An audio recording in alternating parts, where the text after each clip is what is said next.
Para que serve a quarentena?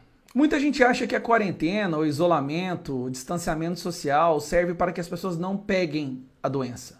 Mas isso não é verdade.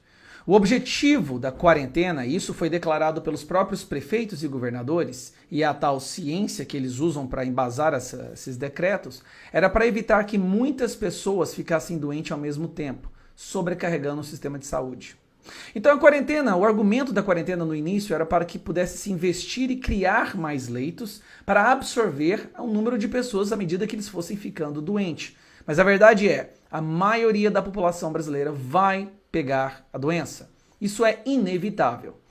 Bom, depois de mais de 100 dias de quarentena aqui no estado de Goiás, com empresas falindo, milhares de pessoas perdendo seus empregos, famílias passando fome, o governador do estado emite mais um decreto. Um desses decretos autoritários que só o Caiado consegue emitir. E nesse decreto ele quer que tudo feche novamente, mas agora quase que é um fechamento total, onde se passa 14 dias fechados e 14 dias abertos.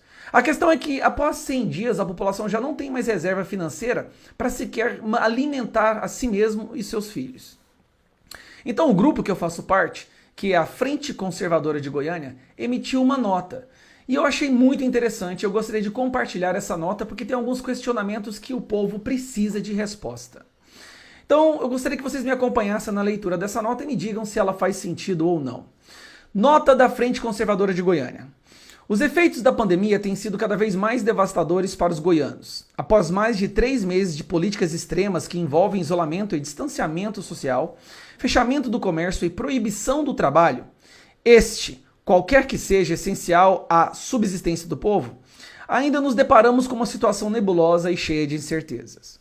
Ao anunciar a reabertura parcial do comércio, bares e shoppings, os governantes concederam alguma esperança ao povo goiano, de que o sacrifício imposto ao povo seria recompensado.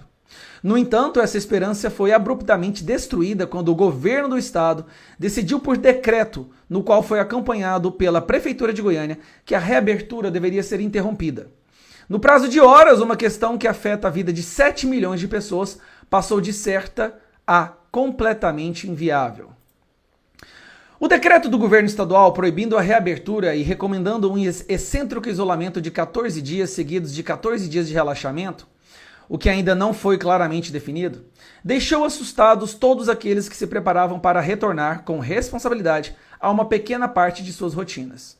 A situação fica ainda mais grave quando o governador justifica sua mudança de posição em razão de um estudo da Universidade Federal de Goiás, liderado pelo senhor Thiago Rangel, que faz uma previsão de 18 mil mortos em Goiás até o fim de setembro. Sim, ele previu 18 mil mortos até o fim de setembro. Caso a situação fique como está, nas palavras do próprio Thiago. A preocupação dos goianos se dá principalmente pela falta de precisão na nota técnica 3. E aqui tem o link da nota técnica, no PDF, na nota. Divulgada pela UFG em 26 de maio de 2020 e também assinada pelo senhor Thiago Rangel. O estudo fez 3 projeções para o estado de Goiás, prevendo o número de óbitos conforme 3 cenários distintos, baseados no nível de isolamento atingido em cada situação.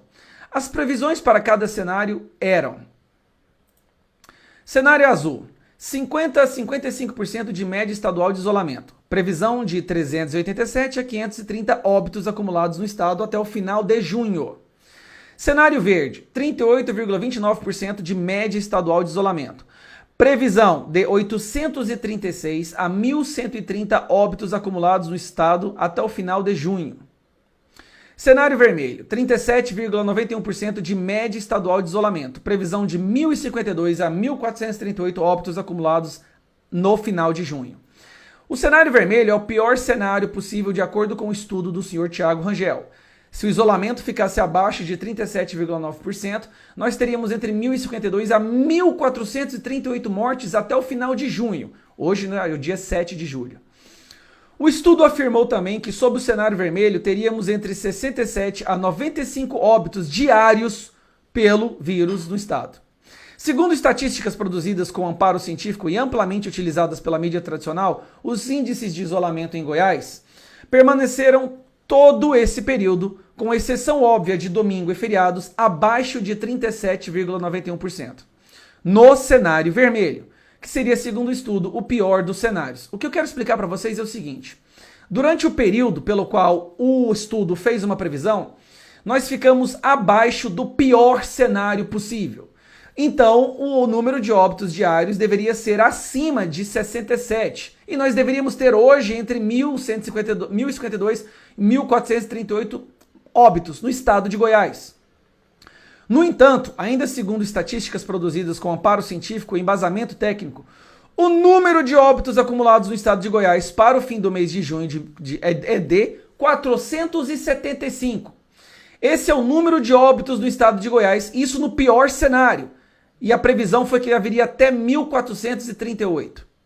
Em resumo, mesmo com um cenário real igual ao pior cenário previsto, cenário vermelho, na nota técnica de 26 de maio, o número de óbitos acumulados está abaixo do limite do melhor cenário previsto. Além disso, o número de óbitos do dia 30 de junho está bem abaixo do menor número esperado para o cenário intermediário.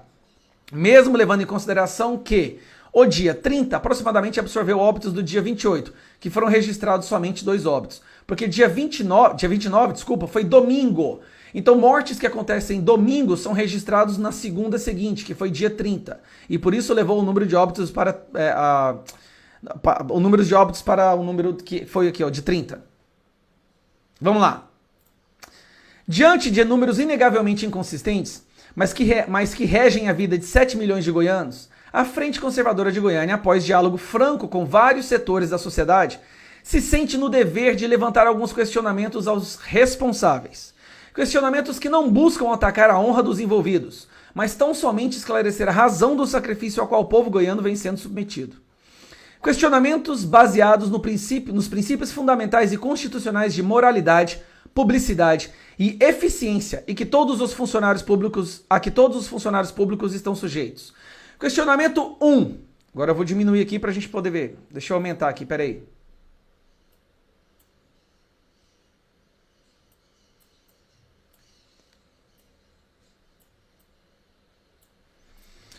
O governo do estado estava ciente da discrepância dos resultados da previsão da nota técnica 3 quando utilizou o novo estudo da UFG para justificar o atual decreto de lockdown?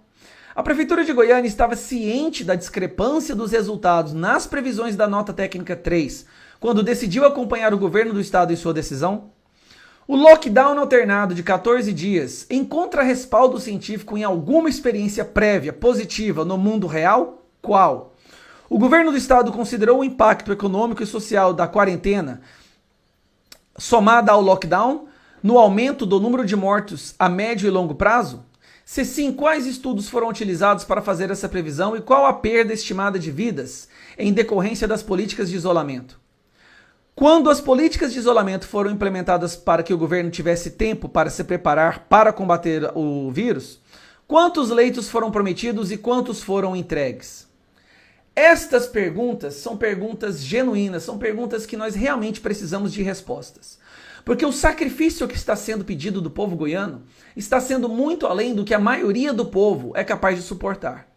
E o que nos deixa indignado é saber que as pessoas que tomam as decisões, fazendo com que nossas famílias entrem na miséria e passem fome, são pessoas que têm o seu salário garantido pagos pelo próprio Estado, pela própria Prefeitura.